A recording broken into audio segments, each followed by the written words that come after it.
Hi everyone, I'm Vicki Stark, the author of Runaway Husbands, and thanks so much for joining me here tonight. Tonight we're going to be focusing on one topic. I received 4 questions that have to do with kids and how to help your kids and how to protect your kids and how to understand how your ex has related to your kids. So we're going to focus on kids, and hopefully I can give you some help, some insight, some depth, some pointers that will help you understand this really important and complex topic. So the first question is from Victoria, and she says, "My kids told me he's trash talking me. Any suggestions about how to deal with this?" Well, it hurts me when I hear that, because I know how painful that is for the kids, and how it puts them right in the middle between mom and dad. That dad is using the kids in order to try to hurt the mom, but it's actually the kids that are being hurt. Now, I don't know how old Victoria's kids are. Are they 10 and 12, or are they 16 and 18, or maybe 26 and 28? It's hard to know. But this is a topic that a lot of parents deal with in divorce, not only with our kind of divorce, but in all kinds of divorce. That feeling that you don't have any control over what the other parent is telling the kids. And, in effect, you really don't. But there are 2 ways of trying to get some improvement in this situation. The first is really the direct approach, and that's to somehow get a message to him. I heard that you've been saying some things about me that are really not too flattering, and I would really appreciate it if you would keep those comments to yourself, because they are really upsetting the kids.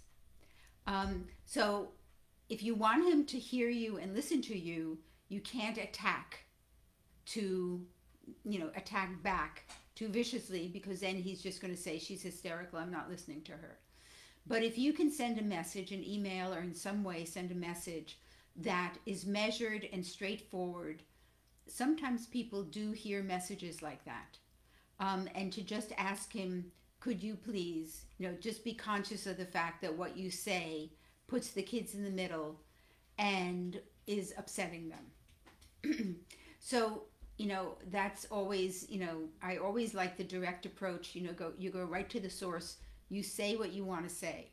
But depending upon the age of these kids, or, as long as they're not like really young, Victoria can talk to the kids and say, "I know that it's not cool for your dad to talk badly about me. Even whatever he feels, he's entitled to his feelings, but he should really keep them to himself." So if you've already contacted the dad and asked him not to do that, and he's still doing it, then you say to the kids, "It's okay, kids, for you to say to dad, please don't talk about mom that way. We don't like it." And will that change his behavior? I don't know. But in a sense, it's a way of empowering your children to speak up. Hopefully they're not afraid of him.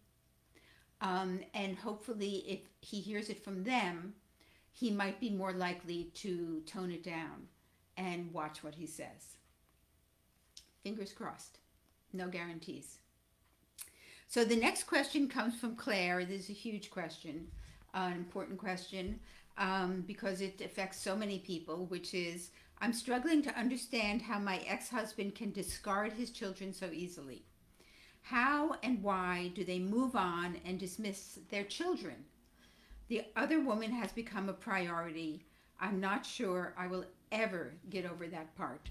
And I know it is mystifying and terribly, terribly distressing, terribly painful, when your ex-husband, bad enough that he leaves you, but that he seems to make either very little effort or no effort to reach out to the children. And he seems to have just moved on with his life. And even if he'd been, a caring dad when he was in the house, there are men who do walk away and they just, they just really don't work on that relationship with their children. Um, it may be a byproduct of him being a covert narcissist, that he really doesn't have that depth of empathy for how the children feel. I think very often the men they do feel guilty about what they've done, believe it or not, and that they don't want to face the children. They don't want to hear what's going on if the kids are upset. They don't want to face the children's questions. And if the kids are younger, then they have to face the ex-wife and deal with the ex-wife and be available for her to talk to him and be mad at him and express things to him when he's picking kids up and dropping kids off. And sometimes, as we know, these men are conflict avoiders. They're such powerful conflict avoiders that they're so afraid that they'll even sacrifice a relationship with their children in order to avoid having to face the mom. So, this ability for men to compartmentalize, where even though it might hurt them and they might feel sadly about it, or they might even worry about their kids, but they just take those thoughts and they just stick them somewhere and compartmentalize it and decide, I don't want to think about that. And another aspect to it could be that the other woman is putting pressure on him. Why do you have to spend so much time with your kids? That if he spends time with his kids, that she may not like it. And that there might be repercussions on that side. And now he's invested in having this relationship and he doesn't want to damage it because he can't go back. He's burnt his bridges. And so it's very important to him to keep this woman, the new woman in his life, as a priority because she's there. She's tangible. She's there for him. And so it is a tragedy, when children's relationship with their dads is so deeply damaged. And actually that's something I'm going to be working on with adult children of dads who left, and trying to figure out what we can do about this in order to protect children in the midst of all of this chaos. So the next two questions are similar, and I'll read both of them. One is from Diane, and she says, how do we as moms teach our boys to not do the same thing? If they should have a girlfriend or a wife, treating them badly, discarding them, walking out, etc., when they've seen their dad do it to them and to us, their mom.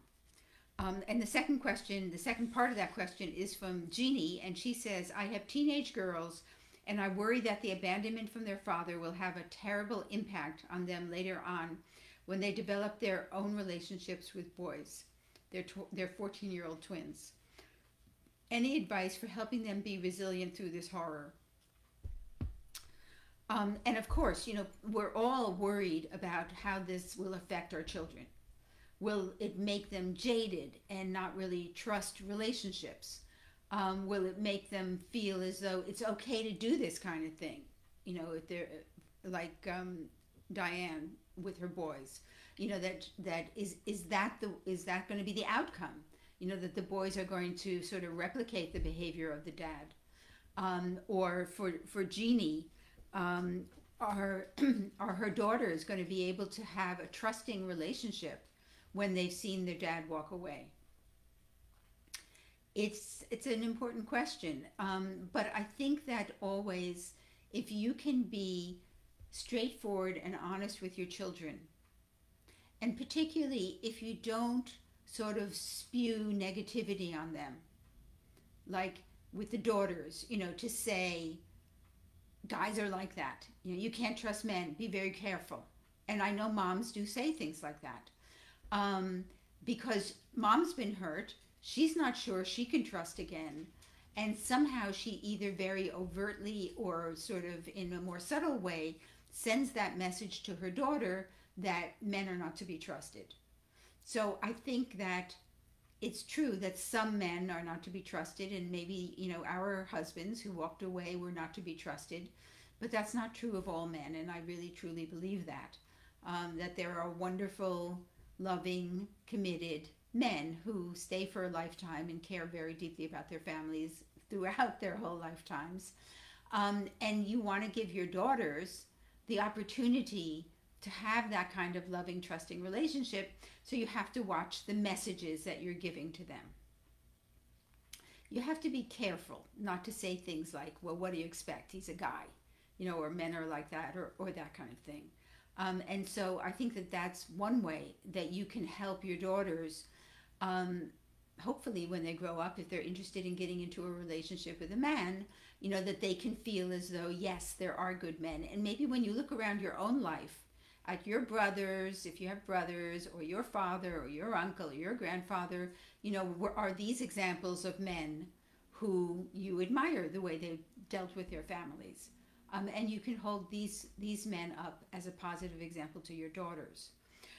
For Diane, I think that in a similar kind of way, you don't want to start warning your sons, don't be a louse like your father. You got to treat girls better than your father did. You don't want that to make that expectation that because the father did it, that the apple won't fall far from the tree and that the sons will do the same. It's not necessarily the case. So if you can say in a more positive note that it's important to treat women with respect, that, be nice to your girlfriends, be kind, and you can give those kinds of messages without sort of, again, portraying that message that so many men are users or can't be trusted, because we want your sons to feel good about themselves and their maleness, that that's good, there are good men and they can be good, proud men too.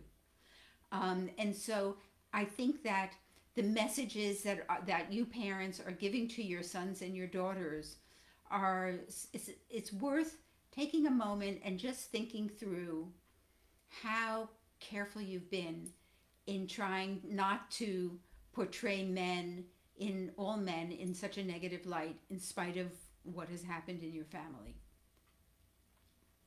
So that's us for today. I'm speaking this video, you may be watching it on YouTube at some other point, but now it's October 2020. We have our jump up coming up at the end of November. I scheduled it. It's a 2-day retreat on a weekend, and it's scheduled so that women in Australia and New Zealand can attend, as well as women in North America. It's an amazing event. If you're interested, go to our runawayhusbands.com website and go to the retreat page, and you'll get all the details. So I will look forward to seeing you next week. Be healthy, be well, take care of yourself, love yourself, and I'll see you then.